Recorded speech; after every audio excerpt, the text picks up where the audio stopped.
di Mawahibou 221 comme niñ ko baaxoo alxames bu jot rek ci waxtu wi ñuy ànd ak Cheikh Bara Ndiaye fële ca Walfadjri TV muy feggoo ak Sanjoogu Mbeng ñoom ak ñoom Soy boog soxna Adja Biti ci analyse yu am solo yi nga xamante ni kii di Cheikh Bara Ndiaye baaxoo na di ko ànd ak àdduna bi yépp fële ci Walfadjri TV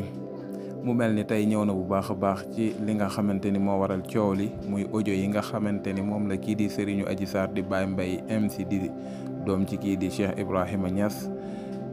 audio yi nga xamante ni yàgg naa wax ni yor na ko yàlla def mardi bi passé nag kii di doyen des juges di Maham Diallo convoqué woon ko ngir mu indi preuve yi nga xamante ni yor na ko ci liy firndeel ni lii Adji Sarr ni Ousmane Sonko da koo violé ay tuuma la complot la boo xamante ni Mamour Diallo moo ko tëgg Cheikh Bara Ndiaye indi ci ay leeral yu yaatoo yaatu waaye avant muy ñëw ci dëgg-dëgg audio yi sax moo njëkk ñëw ci li nga xamante ni mooy ñaari député Yewwi Askan Wi di ñaari député Pire yi di Mohamed Niang ak député bii di Massata Samba nga xamante ni dañoo amoon ak problème député Benno Bokk Yaakaar bii di Soxna Amy Ndiaye ñibi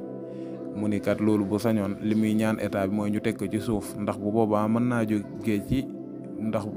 lu mooy loolu rek mën naa jóge ci coowul politique dem ci coowu religieuse maanaam dem ba doon wàllu xeex si wàllu diine te loola nag nee na bu boobaa ay du yem ci bopp borom muy ñaan bu baax moom kii di Cheikh Bara Ndiaye état bi ñu fexe ba coow li arrêté ci nu mu gën a gaawe waaye ci audio yi Cheikh Bara Ndiaye indi ci leeral bu yaatoo yaatu nga xamante ni kat ni mu ko waxee day mel ni képp koo xamante ni yow dégloo goo audio yi ni mu la ko leerale même bu audio yi génneet day mel ni daal yow déggoon ko ndax leeral na ci lu am solo doonte ko xuusul ba ci biir dëgg-dëgg mais xamle daal ni audio yi ni mu fa demee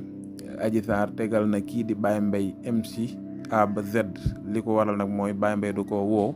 wala avant loolu sax Baye Mbaye xamul woon Adji Sarr mais comme xam na ñoo xamante ni ay jigéen ñaaleem lan bi mbir mi door a xew ñu bëri jóg attaqué kii di Adji Sarr di xam le ni taalibe Baye Niass kat du def lii nee na si la Baye Mbaye ni kat dal di ni bàyyi leen jàmbur sama taalibe la muy wax ba tey Cheikh Bara Ndiaye ni Adji Sarr kat bi Baye Mbaye ne sama taalibe la dafa mel ni ku ko gëmewul ba loolu moo tax sax si la fexe ba am contact ak Baye Mbaye wala bi ko Baye Mbaye woowee ñu fexe ba man ci waxtaan ak moom lu bëree bëri comme ni ñu dégg Cheikh Bara Ndiaye di ko leeral mu ni si la demee ba Adji Sarr wax Baye Mbaye ni ko damaa bëgg nga jàppale ma comme sama wayjur xañ na xamul ci yi dara te sama magit moom itam xamul ci lu bëri kon moom rek la am ci ku ko mën a jàppale nee na Baye Mbaye ni ko man kat mën naa laa jàppale mais danga may wax li xew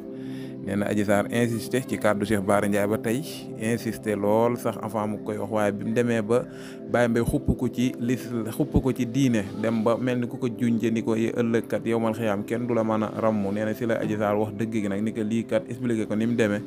moom Adji Sarr dafa xamante woon ak kii di Sidi Ahmed Mbaye waaye bi mu xamante ak Sidi Ahmed Mbaye si la ko wax ni Ousmane Sonko doy maase wu suñ place nee na Sidi Ahmed Mbaye dem wax ko ñoom Mamour Diallo si la ñoom Mamour Diallo fexe ba convoqué ko moom Adji Sarr ni ko bis bu fa Sonko ñëwatee nga woonu ba am soxna su ko bindal numéro ni ko bis bu fa ñëwatee nga woonu nee na kat bi Sonko ñëwee après ba dem si la Adji Sarr woote ni leen Ousmane Sonko kat ñëw na ba dem waaye avant loolu dañ ko woon yow fexeel ba bu Sonko ñëwee nga am li ñuy wax experme muy man yow maanaam nee na bi mu leen demee nag mu leen Sonko ñëw na ba dem waaye awma ci moom dara ndax dafa choisir masse maanaam misaal masse boo xamante ni da ngay toog ñu maase sa ginnaaw nga aj sa mbubb nee na si lan ko wax ni ko yow fexeel ba man ñëw nga am ko ci guddi bi ba mu wax leen ni leen yéen xanaa da ngeen maa yeb wala lu ngeen ma bëgg def loo guddi gi ngeen mën a fexeel nu ma ko amee mu mel ni daal ci tënk ay Cheikh Bara Ndiaye expliqué na A ba Z li nga xamante ni fa la audio yi yem